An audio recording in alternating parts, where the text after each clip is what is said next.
Assalamualaikum warahmatullahi wabarakatuh. Waalaikumsalam warahmatullahi wabarakatuh.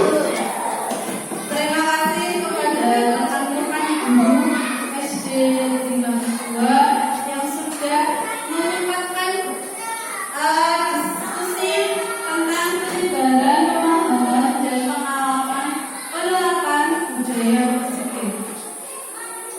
Dan pertama-tama marilah kita panjatkan puji syukur kepada Allah Subhanahu wa Ta'ala yang telah melimpahkan rahmat serta hidayahnya kepada kita semua, sehingga hari ini kita berkumpul dalam acara tentang penerapan budaya positif.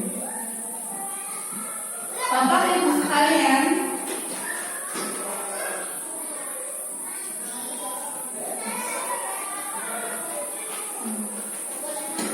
selamat datang para guru hebat.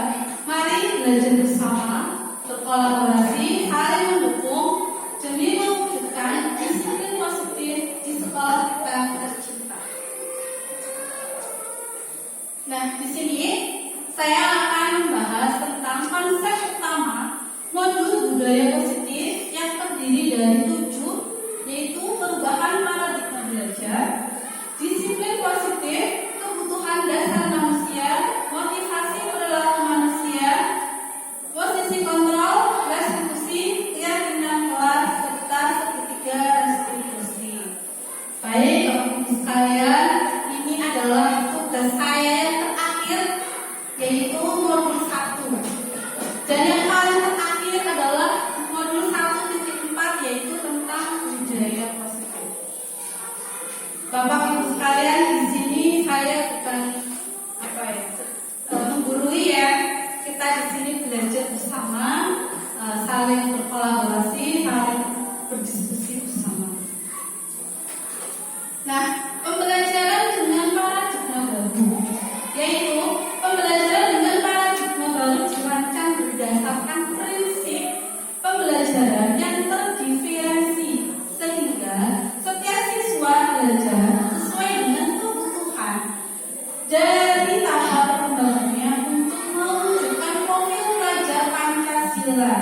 Nah, pembelajaran terdiferensi itu apa? Kita sebagai guru tidak boleh membeda-bedakan setiap anak, karena setiap anak itu memiliki kemampuan yang berbeda-beda. Kita memperlakukannya itu harus sama ratakan dan harus berlandaskan profil pelajar Pancasila. Bapak Ibu kemarin sudah belajar tentang profil pelajar Pancasila, ya? Masih ingat?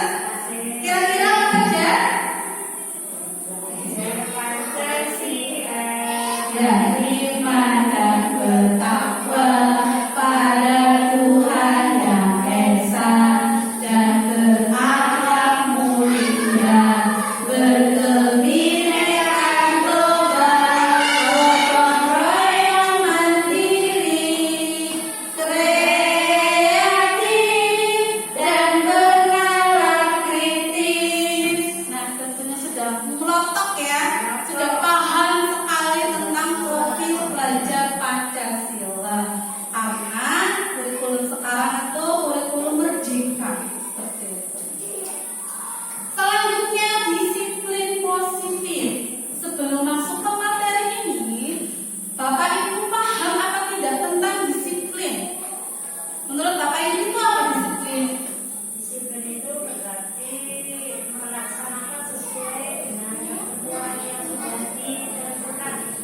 Ya, ketentuan yang sudah ditentukan. Kita garis bawahi sebuah aturan ya, sebuah aturan yang sudah ditentukan dan kita melaksanakannya dengan penuh tanggung jawab.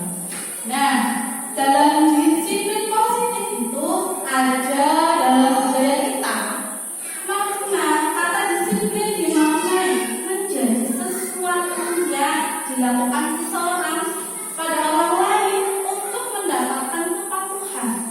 Kita cenderung menghubungkan kata disiplin dengan ketidaknyamanan. Biasanya setiap sekolah itu memiliki aturan ya. Nah, aturan itu nanti kita diharapkan untuk disiplin.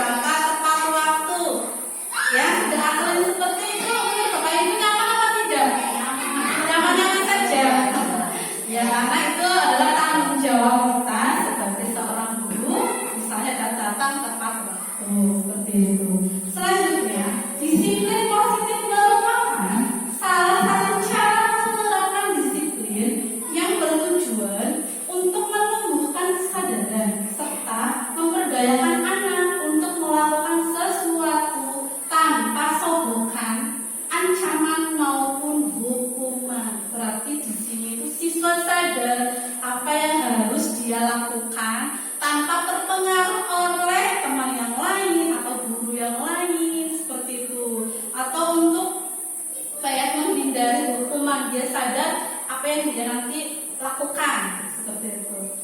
Selanjutnya sebagai pendidik, nah tujuan kita adalah menciptakan anak-anak yang memiliki disiplin diri sehingga mereka bisa berperilaku dengan mengacu pada nilai-nilai kebajikan universal. Nah, nilai-nilai kebajikan universal itu artinya seorang anak itu bertanggung jawab, mandiri, disiplin. Nah, di situ ada nilai-nilai positif yang nantinya diterapkan oleh si anak.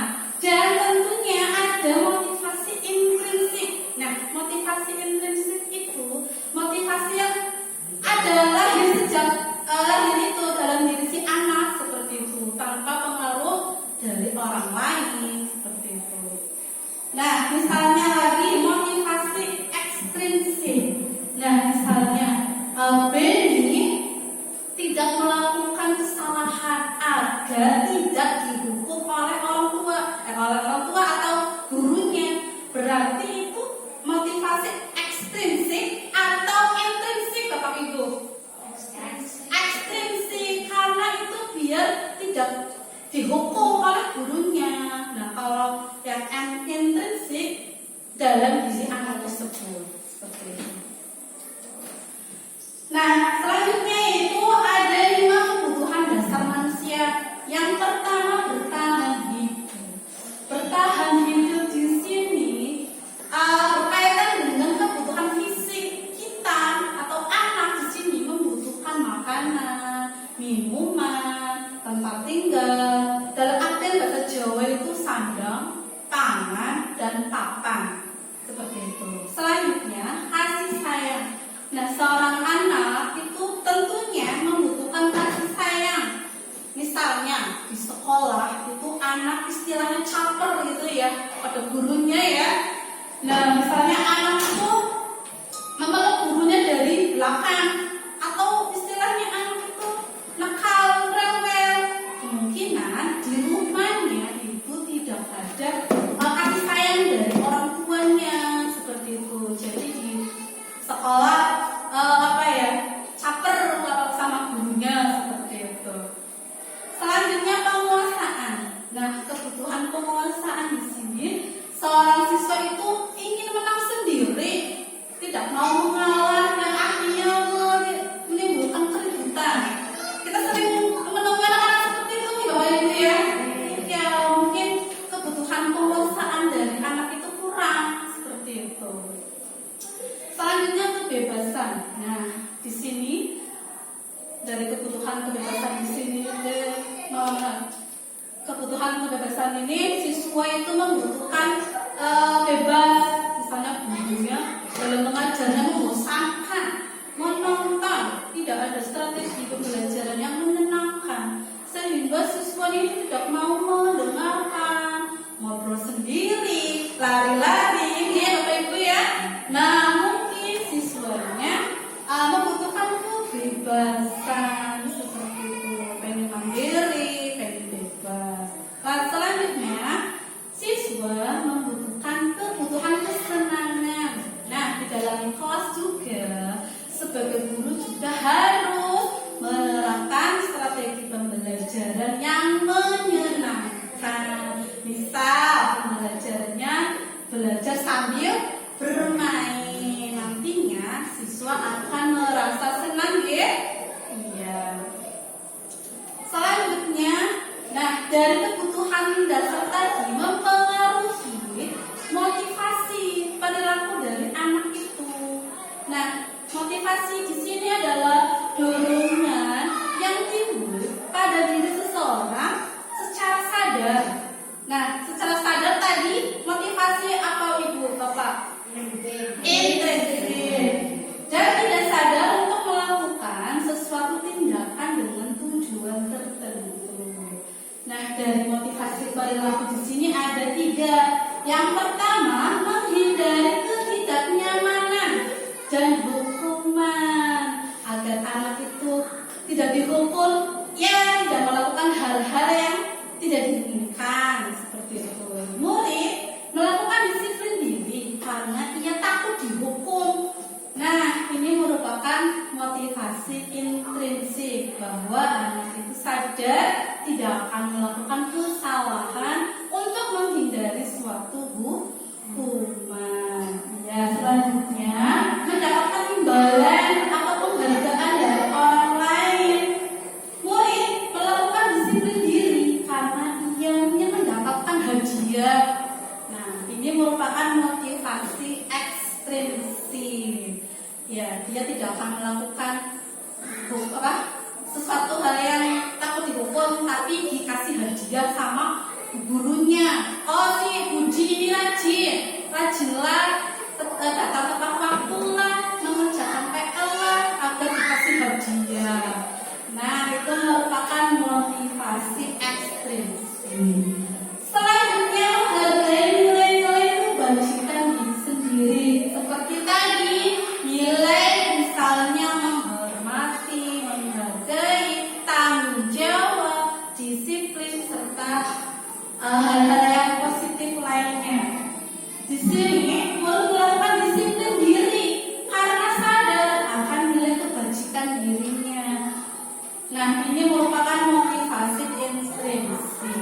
Kalau misalkan Puji melakukan kesalahan, pasti dia akan merugikan teman yang lainnya. Jadi dia memiliki motivasi intrinsik.